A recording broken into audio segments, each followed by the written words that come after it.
بسم اللہ الرحمن الرحیم والصلاة والسلام علی رسولہ الکریم وعلی آلہ وازواجہ واصحابہ اولی العزت والتکریم۔ برادران اسلام، السلام علیکم ورحمۃ اللہ وبرکاتہ۔ آج پھر ایک اہم ترین مسئلہ آپ کی خدمت میں گوش گزار کیا جائے گا، وہ یہ کہ ہمارے خطہ پٹھوار میں اور پنجاب کے اکثر علاقوں میں اور شاید اس کے علاوہ بھی یہ طریقہ رائج ہو کہ میت کو جوں ہی وہ فوت ہوتا ہے ایک غسل دیا جاتا ہے، اس کے بعد 5 7 10 12 گھنٹے اس میت کو رکھا جاتا ہے اور جنازے سے پہلے، کفن دینے سے پہلے ایک مرتبہ پھر غسل دیا جاتا ہے، یعنی کہ 2 غسل کم از کم دیے جاتے ہیں۔ تو میت کو 2 غسل دینا کیسا ہے؟ فتاوی رضویہ شریف میں امام اہل سنت امام احمد رضا خان فاضل بریلوی رحمہ اللہ سے کسی شخص نے سوال کیا کہ ایک عورت حالت حیض میں فوت ہو گئی، اب حیض کی وجہ سے اس پر ایک غسل فرض تھا، اب مرنے کی وجہ سے بھی اسے ایک غسل دینا زندوں پر فرض ہو گیا، تو آیا اب اس کو ایک غسل دیا جائے گا یا 2 غسل دیے جائیں گے؟ تو اس کے جواب میں امام اہل سنت رحمہ اللہ نے ارشاد فرمایا کہ میت کو ایک ہی غسل دیا جائے گا، 2 غسل نہیں دیے جائیں گے۔ بھائی 2 غسل دینے سے کیا ہوتا ہے؟ 2 غسل دینے سے میت کو تکلیف ہوتی ہے، یہاں تک کہ احادیث مقدسہ کا مفہوم ہے کہ جب میت کے کپڑے اتارے جاتے ہیں تو میت ان کو کہتا ہے، کپڑے اتارنے والے کو، کہ میرے کپڑے آہستہ اتارو، کہ موت کی تلخی کے سبب سے میرے جسم کا بال زخمی ہوا ہے۔ اس سے معلوم ہے کہ میت کو بھی تکلیف کا احساس ہوتا ہے۔ اب 2 دفعہ اس کے کپڑے اتارے جائیں گے، 2 دفعہ اس کی کروٹیں بدلی جائیں گی، 2 دفعہ پانی بہایا جائے گا، 2 دفعہ اس کو اٹھا کر کے تختے پہ ڈالا جائے گا، 2 دفعہ اس کو اٹھا کر کے جناب وہ چرپائی پہ لٹایا جائے گا، تو یہ بار بار عمل کرنے سے یقیناً میت کو تکلیف ہوتی ہے۔ اس لیے یہ بات یاد رکھیں، یہ بات مسلم ہے کہ میت کو ہر حال میں ایک ہی غسل دیا جائے گا۔ اس فقیر نے جب اس مسئلے میں غور کیا تو یہ بات واضح ہوئی کہ بعض صورتوں میں میت پر 3 غسل واجب ہو جاتے ہیں۔ مثال کے طور پر ایک عورت کے ساتھ اس کے خاوند نے وظیفہ ازدواجی انجام دیا کہ اب اس عورت پر غسل واجب ہو گیا تھا، ابھی اس نے غسل نہیں کیا تھا کہ اس کو حیض جاری ہو گیا۔ اب ظاہر ہے کہ حیض کی وجہ سے اس کا غسل نہیں اترے گا، ابھی حیض جاری تھا کہ وہ فوت ہو گئی، دوران حیض ہی وہ فوت ہو گئی۔ تو اس طرح ایک غسل جنابت کا، ایک حیض ختم ہونے کا، اور تیسرا غسل میت کو جو غسل دیا جاتا ہے، زندوں پر فرض ہے کہ غسل دیے بغیر تو اس کی نماز جنازہ ہی نہیں ہوتی، اس پر نماز جنازہ پڑھیں گے تو نماز جنازہ ہی نہیں ہوگی، تو یہ ضروری ہے، زندوں پر فرض ہے کہ میت کو غسل دیں۔ بہرحال ہے تو میت کا غسل،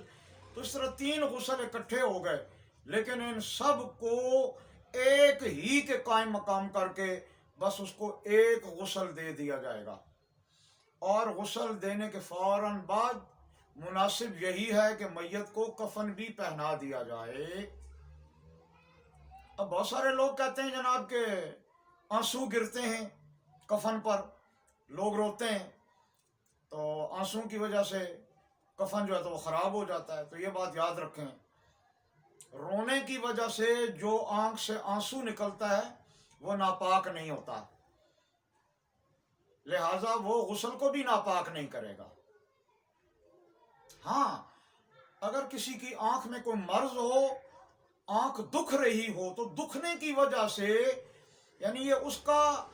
اندرونی اثر ہے، بیرونی اثر نہیں ہے۔ مثلا پیاز کاٹیں تو پیاز کی وجہ سے جو آنسو آ جاتے ہیں وہ بھی ناپاک نہیں ہے، کیونکہ وہ اندرونی اثر نہیں ہے، وہ بیرونی اثر ہے،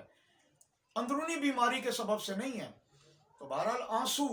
چاہے وہ خشیت الہی سے یا کسی غم سے آنسو بہیں،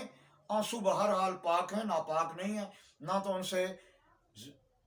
آپ کے کپڑے ناپاک ہوں گے، اور نہ ہی میت کے کفن پر گرنے کی وجہ سے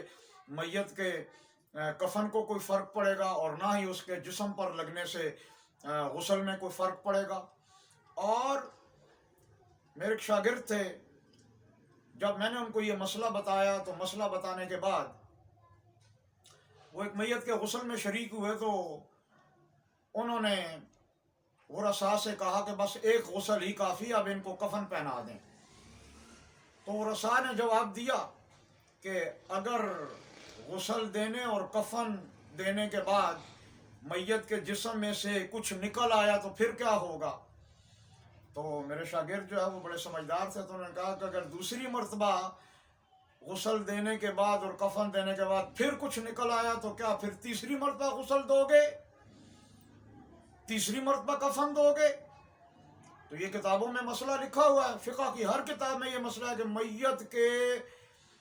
جسم سے جو ناپاکی نکلتی ہے وہ غسل دینے کے بعد اس کے کفن کو بھی ناپاک نہیں کرتی اور اس کا غسل بھی نہیں توڑتی۔ اسی وجہ سے فقہ حنفیہ کی کتابوں میں لکھا ہوا ہے کہ میت کو غسل دینے کے بعد میت کے جسم پر پانی بہانے کے بعد اس کو پہلوؤں کے بل بٹھا کر کے اس کے پیٹ کو ملا جائے، اور اگر کوئی گندگی وغیرہ خارج ہو تو بس صرف اس کو دھو دیا جائے، اب استنجا، وضو یا غسل کروانے کی ضرورت نہیں۔ وجہ یہ ہے کہ وہ تو میت کے اندر سے نکلی ہے اور ایک دفعہ غسل دینا فرض ہے، وہ دے دیا گیا۔ اب جتنی مرتبہ چاہے ناک سے کچھ نکلے، منہ سے کچھ نکلے، یا آگے پیچھے کے مقام سے کچھ نکلے، تو اس کے نکلنے کی وجہ سے نہ تو کفن فاسد ہوگا اور نہ ہی اس کا وضو، غسل جو ہے وہ خراب ہوگا۔ اور یہ بات بھی یاد رکھنے کی ہے کہ میت کے جسم سے ایک دفعہ غسل دینے کے بعد یہ غسل خبث کی وجہ سے نہیں ہوتا بلکہ حدث کی وجہ سے ہوتا ہے، یعنی کہ میت کے روح نکلنے کی وجہ سے اس پر ایک ایسی کیفیت طاری ہو جاتی ہے کہ اللہ اور اس کے رسول نے حکم دے دیا، بس یہ نجاست حکمی دور کرنے کے لیے، نجاست مرئیہ یا نجاست حقیقیہ دور کرنے کے لیے نہیں ہے۔ تو اب سوال یہ ہوگا کہ بھئی اگر پیٹ جو ہے وہ میت کا غسل دینے سے پہلے مل لیا جائے تو پھر کیا ہے؟ تو فقہاء نے اس کا جواب یہ دیا ہے کہ جب میت کے جسم پر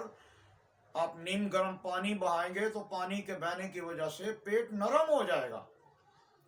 تو لہٰذا نرم ہونے کی وجہ سے، آنتیں نرم ہونے کی وجہ سے